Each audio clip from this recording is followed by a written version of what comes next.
So ito na po mga kabantay, kumulo na, luto na. Ayun, okay, sarap ito mga kabantay. The best to.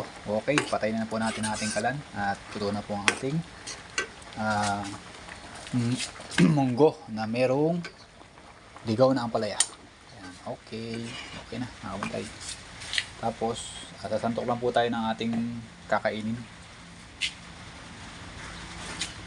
Ayan, santok lang po tayo ng ating kakainin mga kabantay.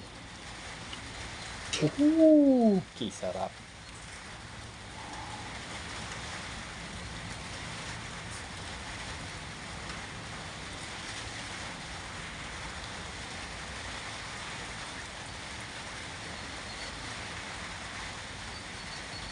Sarap po nito mga kabantay. Grabe to. Let's go. Yan.